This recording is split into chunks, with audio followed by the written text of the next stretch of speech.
What I'm getting at is that this would not result in lenyalo. Ke lorile maobane outingana ya go hlanya e apering beshu all up in these streets in a customary establishment, like a wedding, a traditional. Apere beshu, I'm like, wena ka bozolo, khale ke sa batle mazolo, letlisa ka distance. Phuma ke bona nge beshu yam yakho. Angifuni imbi. Nawe umubi, nonke nibabi. So ngicela nje phela wethi ke lepota quick current. It's all that very basic. Mara no ba busy ba bogile monka ke dinkonkodi. Do you? Mara na ke again. I would never marry a guy that has displayed he lied to me. A man that I find out that bese ngithi but I'm in love, and then accommodate singing if I could forget him, oh I would, please believe in me. And I know that I would, I should throw the towel in, but baby it's not that easy. Cause he treats me so much better than him. He as in Jesus treats me better than you, Mara. Even though you're married and I don't want marriage and remarriage, I give an adulteress. You're a married man. I don't want to out here break up a married home. I don't want to be the home-wrecking psychopath. I don't want to be that thing. And as a God-fearing woman, listen, ain't no God gonna be looking at me any kind of proper. No Lord of mine gonna look at me like any kind of regular. He's not gonna look at me with any kind of favor. Get a busy mona ke utswa monna ke utswa bo mosadi botlhoko ke mosadi ke lady mokolo le bolado mo matlhong a mosadi ke sna taba to love my sister as I love myself. And then I tell myself ukuthi, honey, if I could forget him, oh I would, please believe me. God, I'm in love with another man and his wife, and I know that I should throw the towel in, but baby it's not that easy. Though the Lord treats me so much better than him, and he's probably got a much better man for me. And if I was saying there'd be no competition, but I'm in love with a married man. Hey, as is a club in the Wi-Fi. The ones had the pipes, not a throat. Over and got a chatile, yo. No God. I'm in love with another man. Yo, guys, no, it's okay. I'm sorry, but I love him. I didn't mean to hurt you. But your husband tricked me. He lied. He said that he's not married and he's single and that he doesn't even have children. Listen, I found out the hard way because I went to his business and his secretary said that he is out here dealing with an emergency with Banabahaya, like the guy that the example that I used with the dude, the one that did happen to me. Oh, snacks. Wow, in saying this Wendy House that told my mom that he wants to marry me, and I said that if I was in the world, I would have probably gotten to a point where I'm out here going to go and surprise my boyfriend. Go office and then his secretary or his colleague be like, no, he's gone home because there's an emergency. Has been in an accident, so he had to rush home. And then I find out that way. Basically, on some take me in your house. I promise to be true. I'm not happy with her. It's you I love, my baby. I was gonna confess. This has only confused her. And then I end up after this outing and I was Satan, just like Andre and Big Mary Jane. Ooh, Satan. And then if I could forget him, oh I would, please believe in me. And I know that I should throw the towel in, but baby it's not that easy.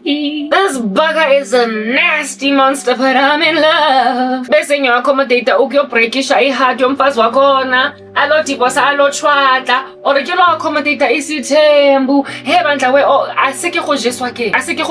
Bana, listen, I get that you be feeling pain over a lady you feel belongs to you, but I also feel like my man belongs to me. And I'm in pain that you be trying to take all that away. So in comparison to you and me, whose pain is loftier than the others, whose pain is more equal than other pain, I feel like the pain of the innocent person is more equal than yours. So no thank you. I'm not in love with you, and neither will I let myself fall in love with you, but I am broken-hearted. I am bereft over Tabayaore, the celebrity guy, trying to do that to me. Because he's the kind of guy that if at all a woman, if he were to meet a woman and he promises her the world, she would out here feel all that devastated upon finding out how everybody knew but me. I go into the short on the tube machine, and I come to discover that this here pampoon of a most prolific diabolical nature is married. And while I was not so much hurt, Yes, I was hurt that he's married. I was hurt at what he was trying to do to me. I was hurt at the bore.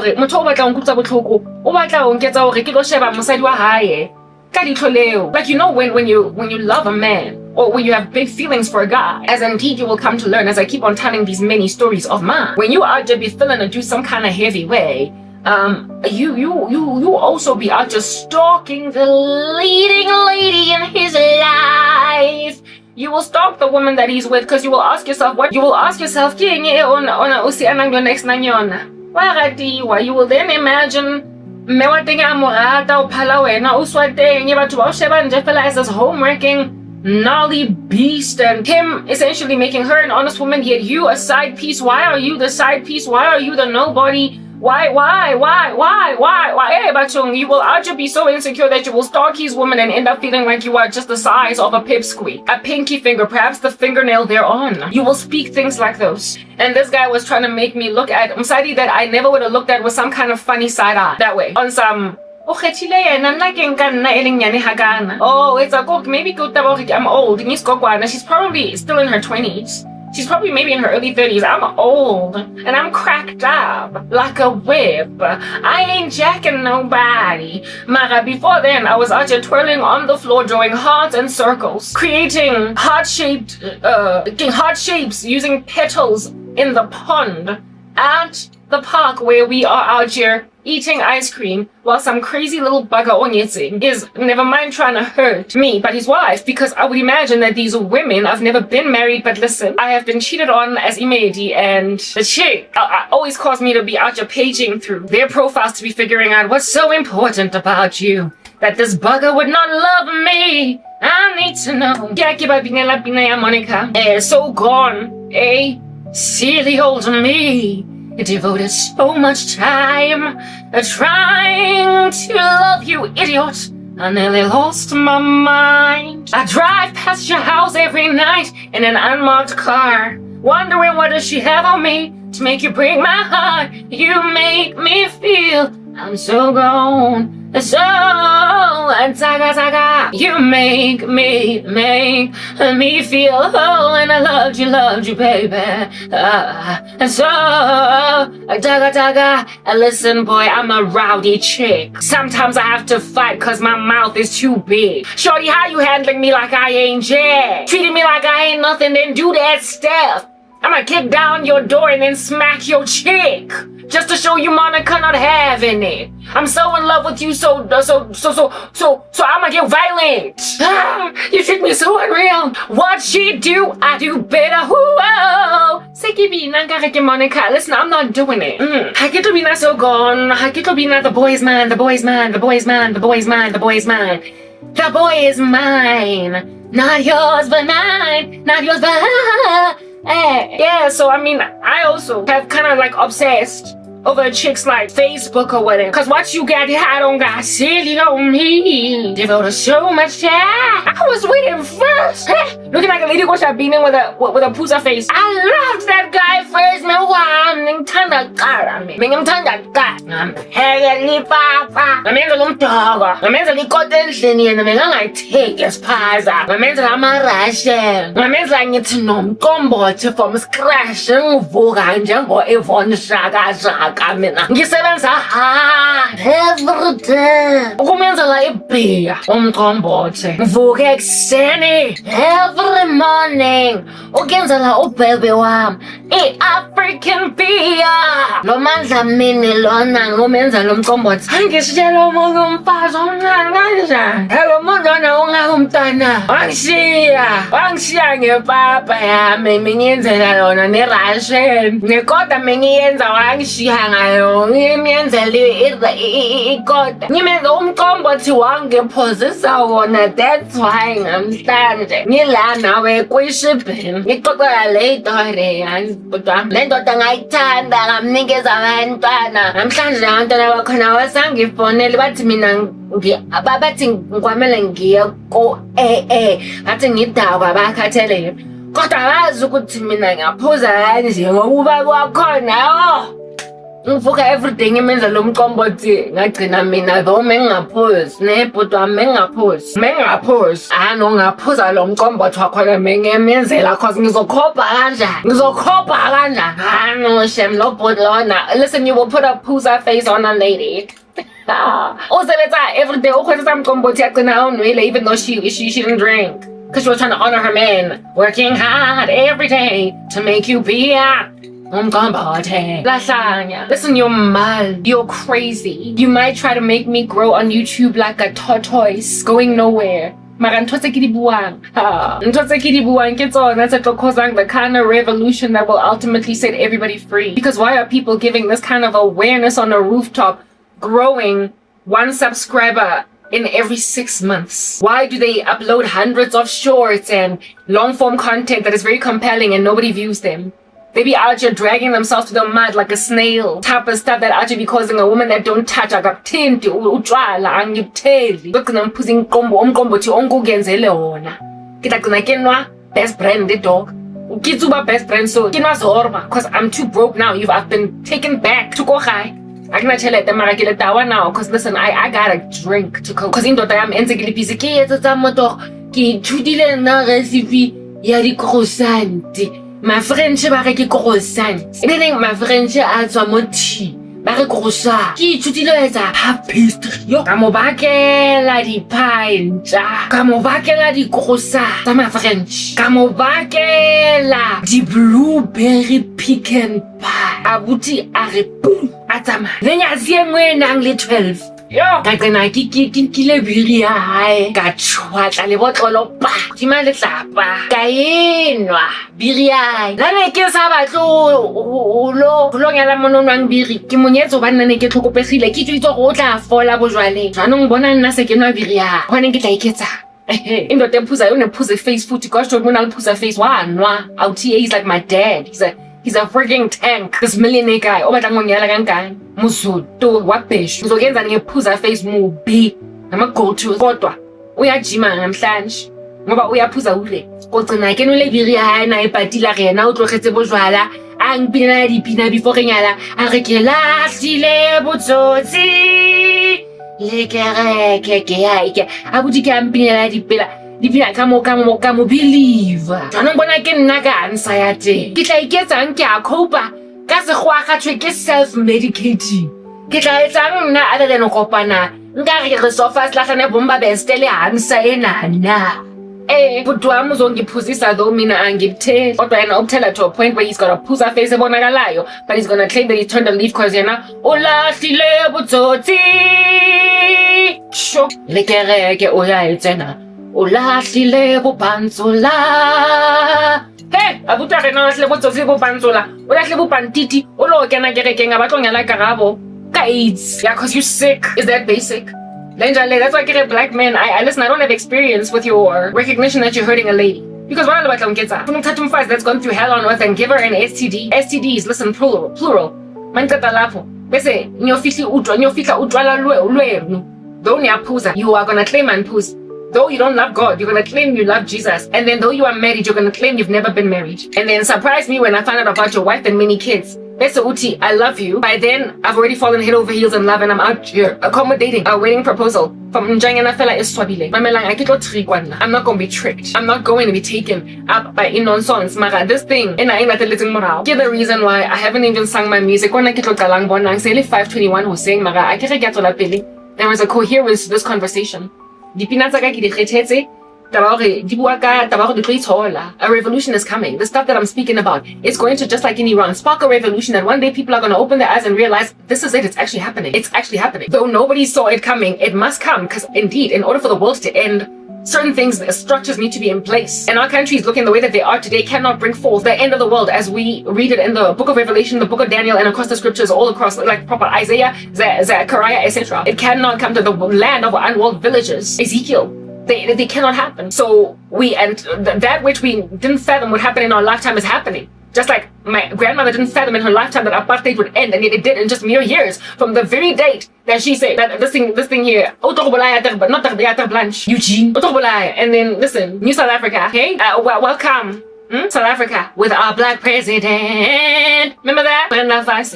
Yeah, alright. Well, the day's gonna come when you out here, listen, gazing with every carefulness in your eye at the fall of the ANC within your lifetime. Let's not expect how it's gonna happen. The fall of the whole entire South African parliament, never mind just the ANC, the essential entire political structure of this country. They're gonna so fall flat with all this disappointment that people are gonna uproot them and start from scratch, y'all. I told you, this whole government, that as you see it today, whoever is a leader, listen, it doesn't matter what party, especially ANC, they're not gonna be around in the future. A whole entire flip like a pancake on a pan. Flipping from one side to the other. That's how this country's going to be flipped by Gen Zs. Gen Zs are going to riot until not even Julius Malema is going to be able to do anything about fixing the country. Anyone that is a politician today is highly unlikely in the next 20 years in this country, and I'm saying 20 as a modest estimate because it's likely even 10, are not going to be able to lead in the future because they will all wholesale disappoint. And people are going to, Gen Zs are going to be exhausted enough with a loss of a nation, decent to live in, that they're going to, I told you guys that I've had a dream where there was barbed wire around the union buildings, riotous crowds outside, barbed wire fencing, outside, out here, trying to break it down, trying to get in.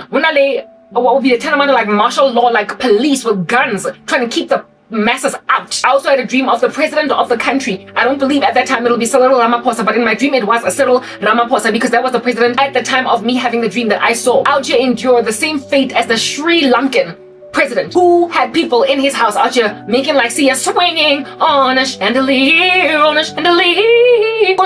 in his house, swimming in his swimming pool, and the man having to flee his country because listen, I'm not safe here. I had a dream of Cyril Ramaphosa enduring that kind of raid where he stays, his own personal private property. And then I also had a dream where the union buildings in Pretoria had barbed wire fencing around the entire structure because people were just looting, burning, debilitating. And there was a crowd trying to break down the gate detail. Armed, like military, patrolling that region, that area.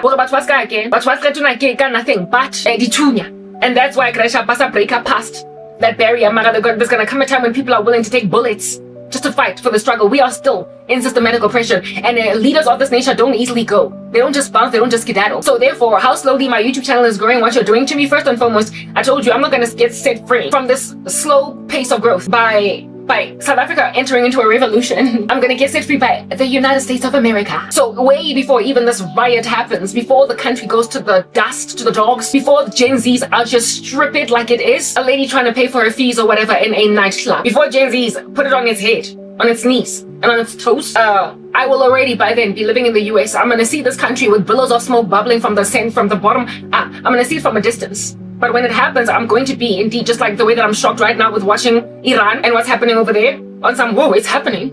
It's happening. Though I will have been shocked, but by then I'll be far, just as I'm far from Iran today. Yeah. So way before this revolution breaks out, I will already be gone, meaning that there's going to be an investigation on a syndicate in this country that is going to expose more corruption, that's going to cause more anger on the ground. And this corruption is going to be aired more by American media. I spoke that in my video, more than it will be covered by South African media, because South African media is going to be embarrassing as it's being run by the ANC, and people are going to have independent news coming indeed from places like YouTube and be so mad, so not that they're ultimately going to uproot the country. No one is going to be trusted as a politician in this country. Listen, no one. And what the Gen Zs are going to do to this country is going to make your FMCGs have no food on the shelves. The war is going to make your lives essentially uninhabitable. You are facing a most cataclysmic, it's like a violent, revolution, uprising, civil war that's going to leave your nation unrecognizable. And there's going to come a time when these rioters in the street are going to be bold enough even to go to wherever our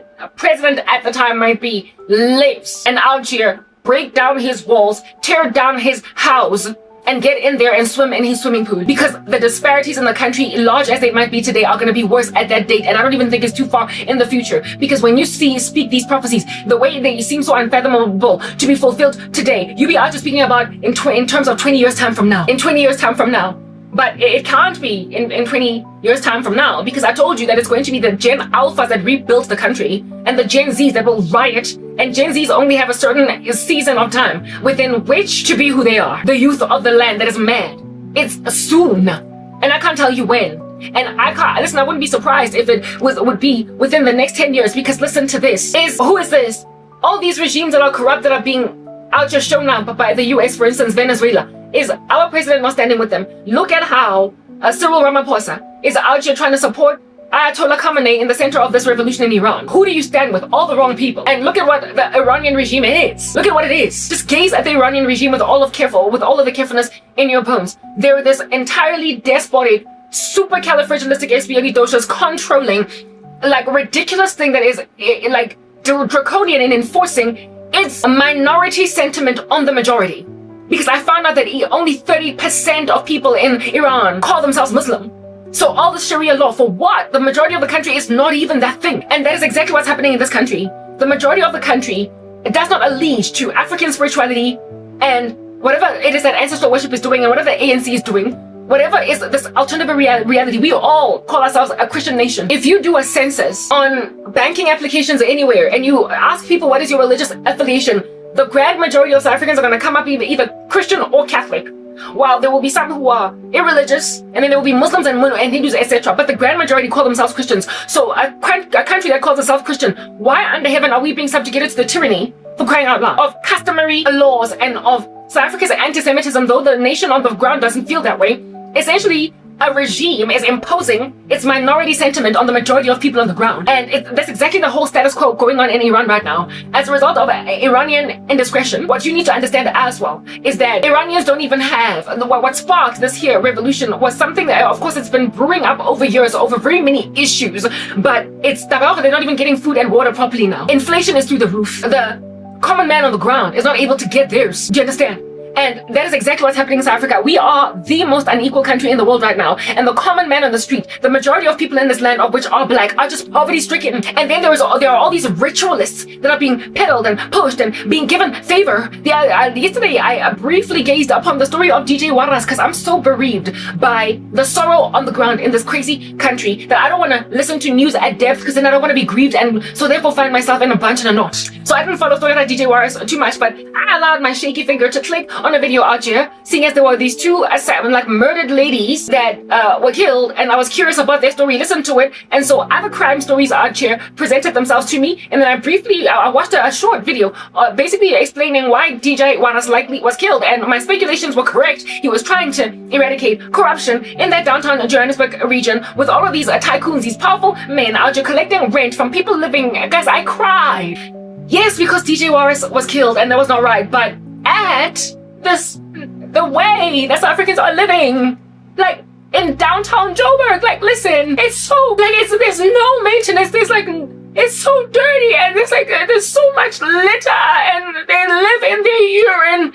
They live where they defecate, and the electricity is being connected with wiring on the walls, and there are these wealthy men. They're so rich, and they're collecting rent from these people that not only are subjugated to the tyranny of load shedding, but they also don't even get electricity properly. They're always in danger, live wiring on the walls of women with babies on their backs. And when you go outside of this building and you look on the floor, there's so much litter. There's no maintenance. Like everything we're on the floor, and people live here, so you could just imagine the stench. You could just imagine the stench, how it smells, and people live there.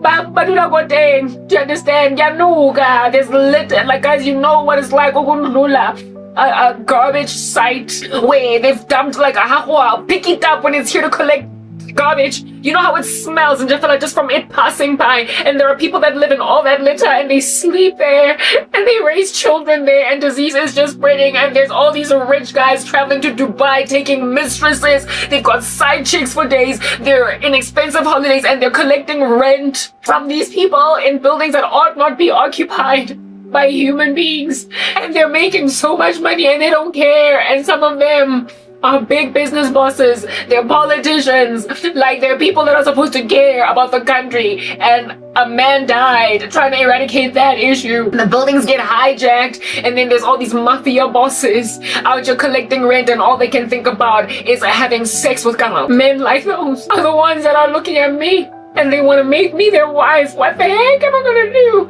with a husband that lets people live like that? Like, listen, it's a cesspool. Listen, they live in their feces. They live in their feces. They live in their feces. A couple of years ago in downtown Johannesburg, there was a fire that broke out that killed a whole bunch of people. And one of these buildings were hijacked buildings. And people could not escape because they close. They literally bolt with nuts and bolts and bars. Like they're caged animals. They close escape routes.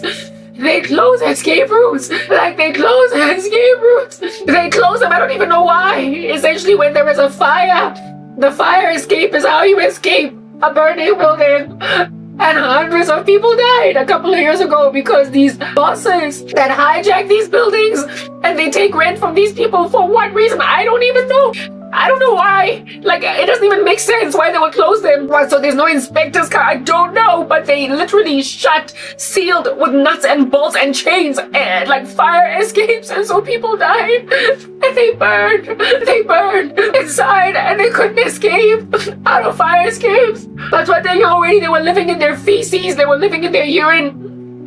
And they were living in a place where VAT rates and taxes are not paid. So the municipality doesn't go over there to collect garbage, so it just heaps and heaps and heaps. Abantu bakama right there. It smells. It likely reeks. Downtown Joburg iyanuka umkhamo. You walk there with a peg on your nose. Do you understand? It's hard to breathe in downtown Joburg. Worse yet than when you live in a space like that. And the men that think that I'm their freaking side chick or future wife are the mafia bosses who have bought these buildings and are making millions off them. The men who are looking at my case that have got so much money in their syndicate that they're paying a woman at YouTube and people across the world to make sure that I don't go anywhere, people don't listen to my content. Men like these are holding me hostage. One of them, a man that can thoroughly go and eat a beautiful croissant with like the juiciest and green and most reddest of strawberries dipped in cream and chocolate in a skyscraper with some hotel in Sandton or even overseas in Dubai, priding himself in being able to jet set his wife across the world with Gucci purses made from leather that is made from human skin. The way that they're so evil, the way that they're so full of murder, their purses that are made of leather might as well be made not so much of animal skin but human. A man like that, living that kind of lavish lifestyle, priding himself in sending his children to the most baddest private schools in the game, and out here doting over like what thing that keeps on getting cheated on, that keeps on having to eat ARVs because she's married to a monster. He's able to eat that meal and go on all those trips and live in the most lavish apartments while there are people living in dung in buildings that he has hijacked. And because they've been hijacked, the owners cannot service them, cannot pay rates and taxes. They cannot therefore calls for garbage collection. They cannot maintain the electrical infrastructure, make sure that escape routes, fire escapes work so that if there's a fire, people can run out.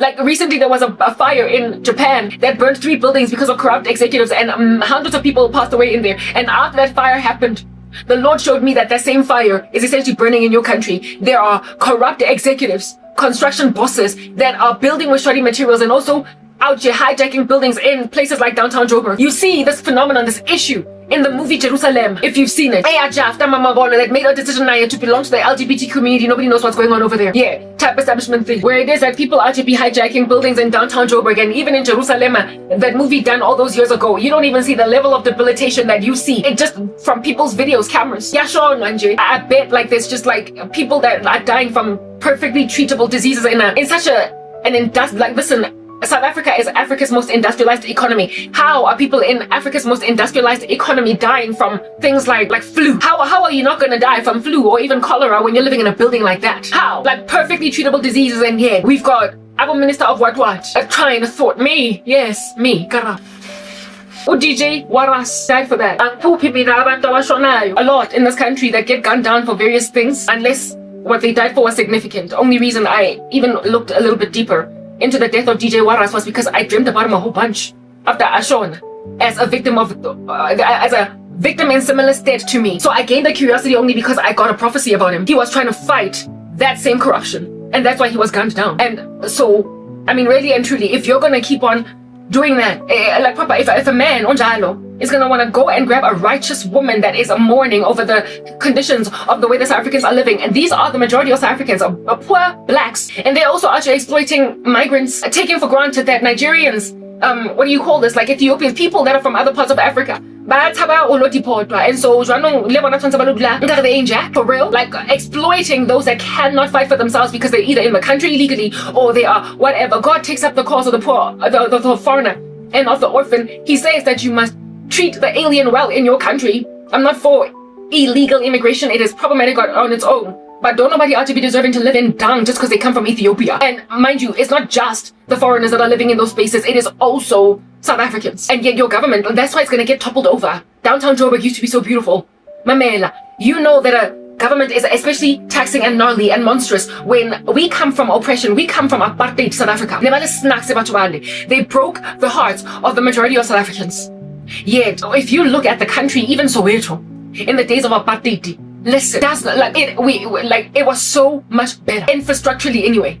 Infrastructurally, our streets were not as dirty. In the center of all of those riots, in the center of all that poverty, in the center of all that lack of electricity, there was nonetheless a much better maintenance by a government that hated blacks, Indians, and coloreds. So when you do worse than a monster, when you do worse than Hitler in Germany, like the other day I came to find out that Germany only 5% of people over there attend church. I'm like, you're still being judged for the errors of the Holocaust. That's why you're struggling to out here revolutionize. That's why you're struggling to out here indeed enjoy a proper reformation. It's because you sat back, did nothing. You stood aloof when Hitler, you were like Edom over Israel in the days that prophesied by the prophet Obadiah. You stand aloof when your brothers are being killed. So fine, the Lord will then eliminate you from the face of the earth, won't he? Still to this day, Germany is being judged. Because why are only 5% in a Western nation of people attending church on Sunday? And even then, they're busy out here SWAT team, beating up pastors, breaking down their houses on a false charge of possession of a gun that has already been proven a lie. And then you go and you break down a pastor's house, beat him up, and when he cries out to Jesus, you say, Jesus is not coming. A pastor in Germany was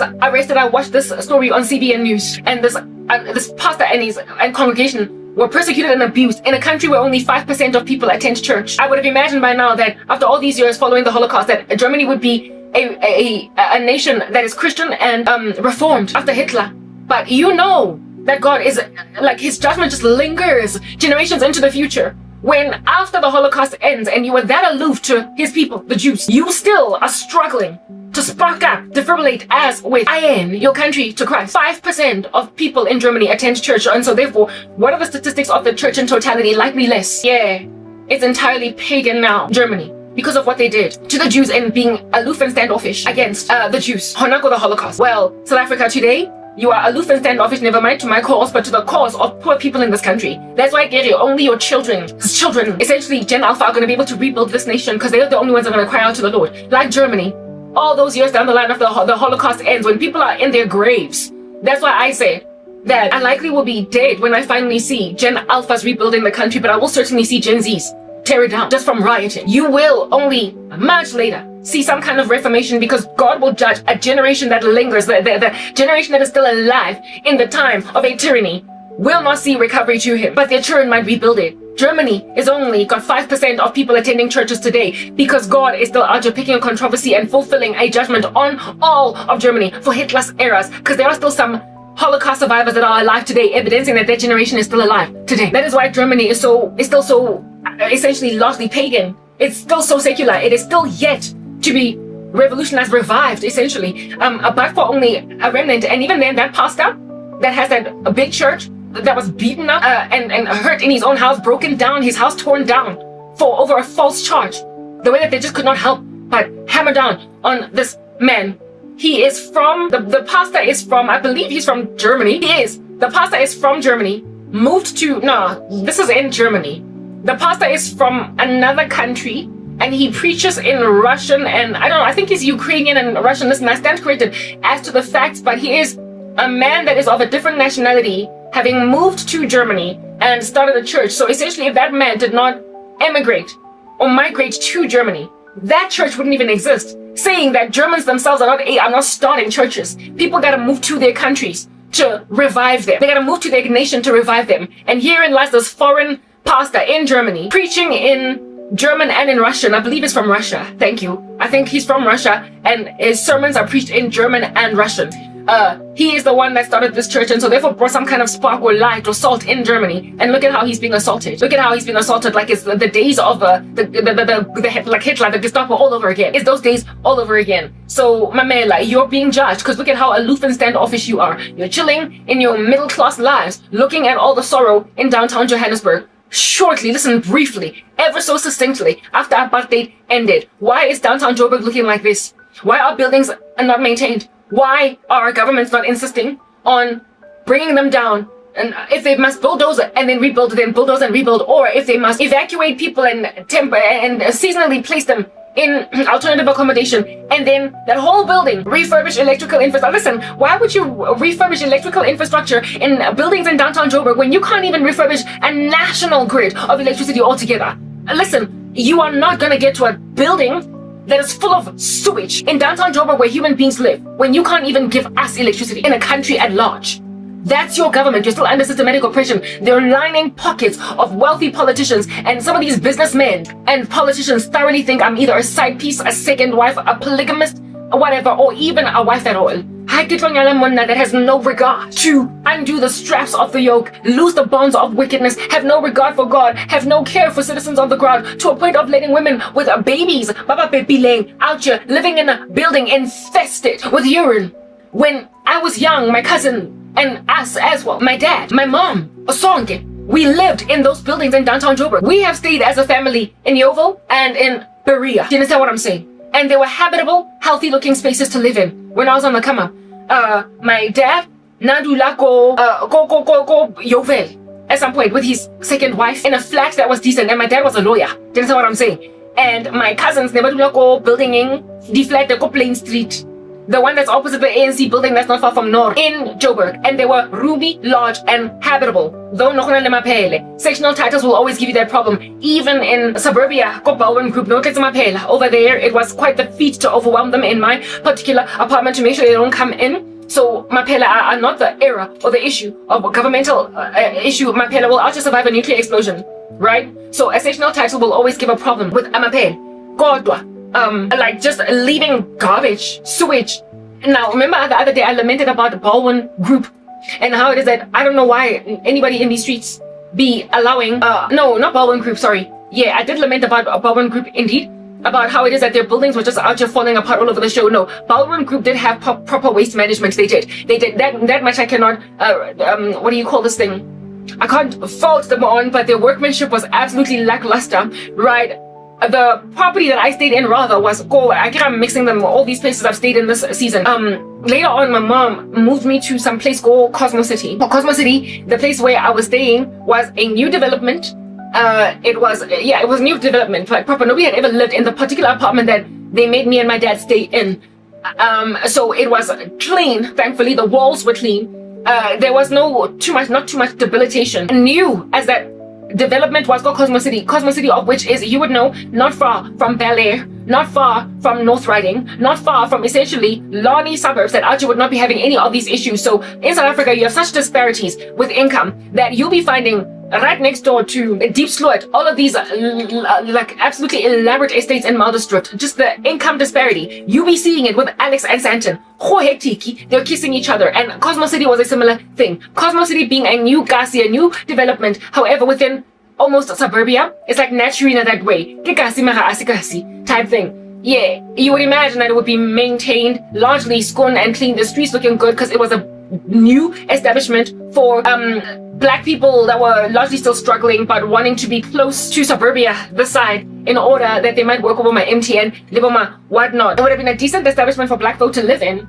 Except, listen, because it was in a black community, which is what the ANC does, they ignore black communities. And even in white neighborhoods, they're starting to feel it now because do they not have, in white neighborhoods, they feel it now because do they not have potholes? Is he yawning in the inroads while their highways strangely are free of potholes, evidencing that they've got sufficient raw materials to make roads that don't get potholes? Because why are there no potholes on highways? I get it, you're trying to eradicate multi-vehicle car pileups on a fast-paced road that has no robots. So there you build proper roads. But everywhere else, listen, how in the world does it make any kind of sense to out your off-ramp of I'm talking hand straight on because I'm out just still living in the days of apartheid anyway. What is it called now? I'll call it hand straight on Okay, it's not Mali. Yes, it's Malibongwe, but what I'm getting, woo, N1 highway. Hey, yo, sisters, N1 highway. If you off ramp off the N1 highway, Malibongwe, you're not any hand straight. I get it. When you get off, how does it make any kind of sense at all? When you get off the N1 highway, off ramp, off a highway that ain't got no potholes, and then once you're on Bayos Nadia, listen, you out here, it's a bomb bear ride, it's a jungle, you're on safari. Listen, in a jungle, the mighty jungle, the lion rose today. Cause you out here making like a safari ride, you gotta be real slow, cause it's a bomb bear ride. And on Bayos, you can't drive at your leisure on Bayos, cause there's these like canyonic potholes, and they just won't stop popping up all over the show. So, what happened in the building of your, in the maintenance of Bayos Nadia versus the maintenance of our highways, which have been around since the days of apartheid? We will admit that much. So, if at all the same N1 highway was around in the days of apartheid, and so too was Bayos Nadia around in the days of apartheid, it says that the same roads that are tarred have been tarred since that time, but maintenance is different, isn't it? Because whatever is maintaining the highways ain't getting potholes, but the inroads where there's robots, because they take for granted that people are to be slowing down when they're there, that they can build with substandard materials, those particular roads. And these men are given enough money to build the same kind of sturdy road as the highway, and yet they are building substandard roads on off-ramps. And Bayos Nadia, you're not Malibongwe Yatengi, Hans Dredom, William Nicol, they're suburbia, they're gentrified neighborhoods, diversified, that were previously white. And so therefore, even other demographics other than blacks are starting to feel the corruption of our government, but largely it is felt in the Gasis, where there is still systematic oppression, where load shedding and with them, they endure even all day long type load shedding, or all week long, or all month long, or there are some who have gone without electricity for months. There was a domestic worker on thing. I spoke about this in one of my other videos, and this lady, una go Val, and go Val mo dulang ting. And when I asked her, how do you charge your phone? She was like, I got one of the guys in the neighborhood. When I asked her, how do you charge your phones? She was like, yeah, one of the guys in the Gasi over here. Yeah, well, in black neighborhoods, like when I go Val, where my former domestic worker, I said, yeah, akuna mtlakasi at all, to a point where they are back to the days now of pre-electricity, where or within a day or two. Akuna refrigeration, though they've got fridges. Aguna microwaving, though they've got microwaves. They've essentially got electrical infrastructure built in terms of their actual structure built. It's not fed by the power grid. So they don't even bother. Again, radio battery. Like, we're back again in the days of like apartheid, where you be out listening to radio. No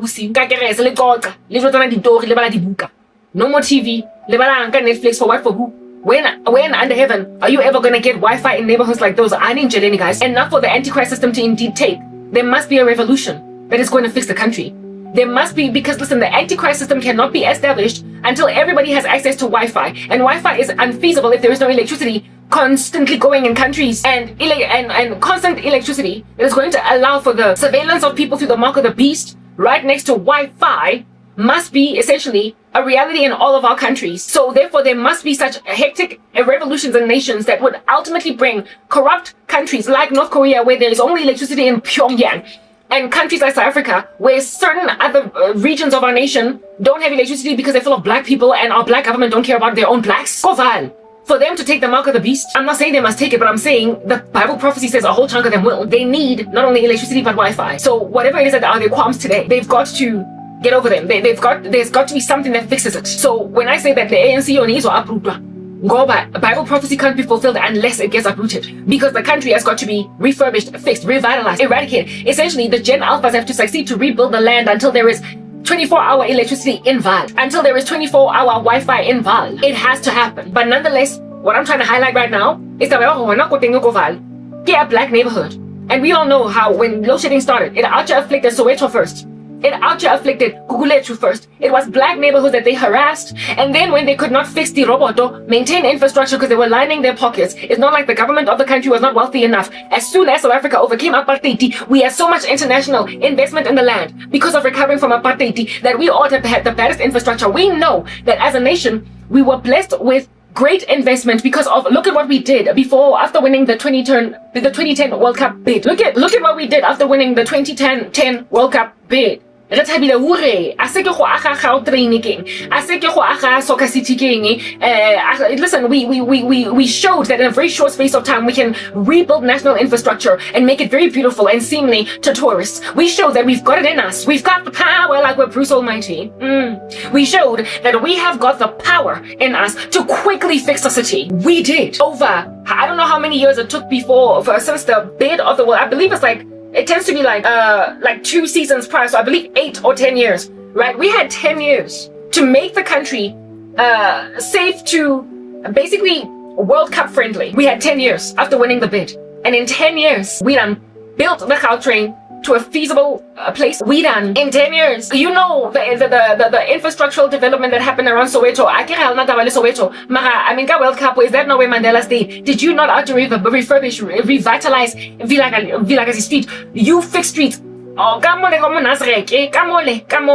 the south of Joburg, right? In that area, Mokhonale FNP Stadium, they built so many roads, and listen, they connect Killer Road. They all used to be only one way to get off Killer Road and into the Burbia, this side. And now there's like multiple routes that you can use to essentially exit Soweto because of 2010. Yes, hallelujah. Oh God, usnikeza a World Cup. And so therefore, therefore, it's not necessary to keep Soweto in the dark for this long. It's not necessary. Why go Dobsonville? When people are coming in on that dark road, Dobsonville Road, I call it dark because it's been dark all these days. I've never known it to have lights. I've never known it to have electricity. I've never known it to have street lights. I've never known that street to be any kind of habitable. It's hard to drive. If at all you could build all that road infrastructure in preparation for the World Cup in just 10 years to prepare for it. Why Lisa properly called Dobsonville? Why since it must not Mantu? Why not Mantu Sormara? The Trata sense that have street lamps. And the Roboto,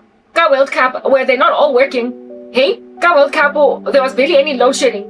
So you were able to satiate global communities visiting our country only for a season during the World Cup. After that, you just go back to the drawing board to being nasty. So when it comes time for our country to be made to look good because we won the World Cup, you be a responsible government. But after that, you be a crazy one. You be a crazy one. And then, listen, the one that gets to me, the baddest and the mostest is the rather than fix, never mind electrical infrastructure, but precisely because of the fact that sometimes it goes Soweto for so many hours that it causes a chock-a-block. It causes a chock-a-block in the sense here.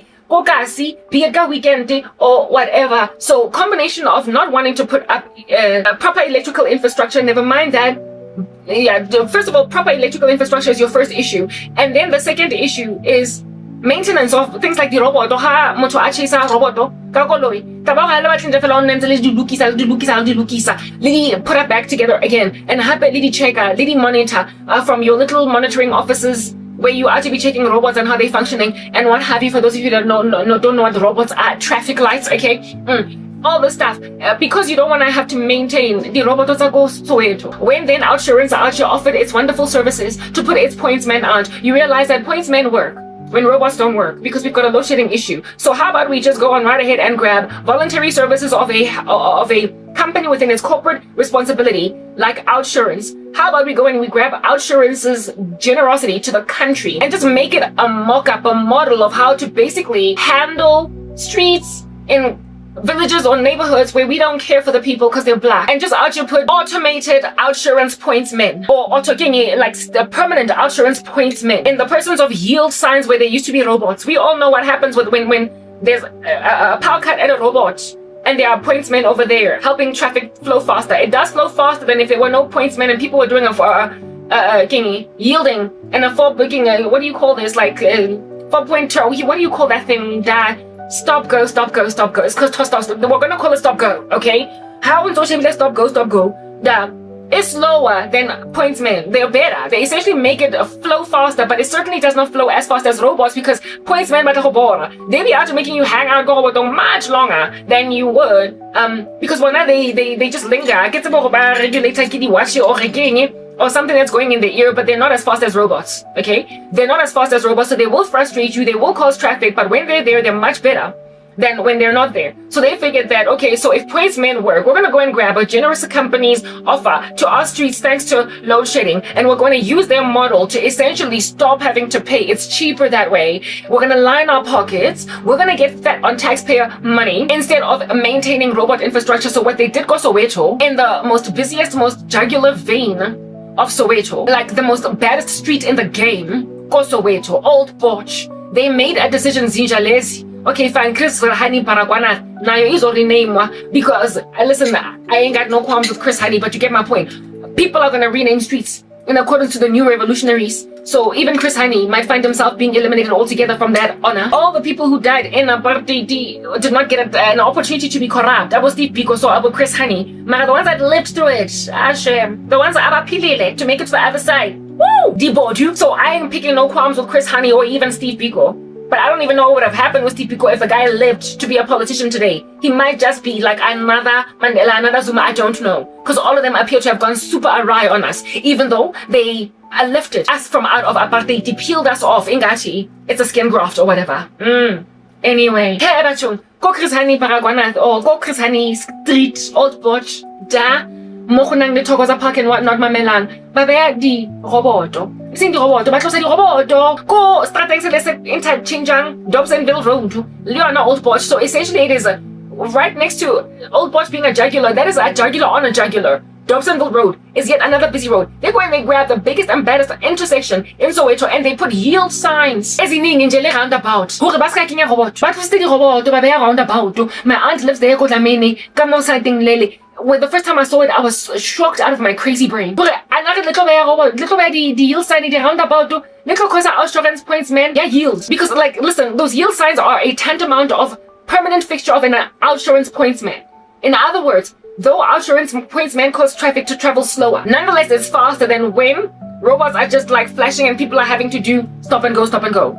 So, because our robots are always off and there's no electricity, I get a roundabout over there to cause traffic on the jugular of Soweto to be even slower than what it already is. Listen, that street is slow. Look at the weekend, bumper to bumper traffic. During the week, isn't it going to be worse? And so people are 5 manje 4 just to get through bumper to bumper traffic. Yeah, roundabout, Old Porch, baska, bare electricity moting, baska, recruiter, the assurance pointsman koting. Letting it happen, Baska maintainer, the roboto. But then the people to themselves to just keep yielding and going, slowing down traffic on an already very slow, chock-a-blocked road, the road of which became even more super slow and chock-a-blocked as a result of the building of the Ria Vaya. And so Ria Vaya, not only it added to the slowness of Old Porch, however, it was needed. So we get it. Mara, why under heaven did you get rid of the robot? Letting Ria Vaya doesn't it have its own robots? It does. All the way into downtown Joburg. It has its own robots. Mara, also it travels on regular robots. Yeah, Mamelang. Dincha. I need to open for my cat.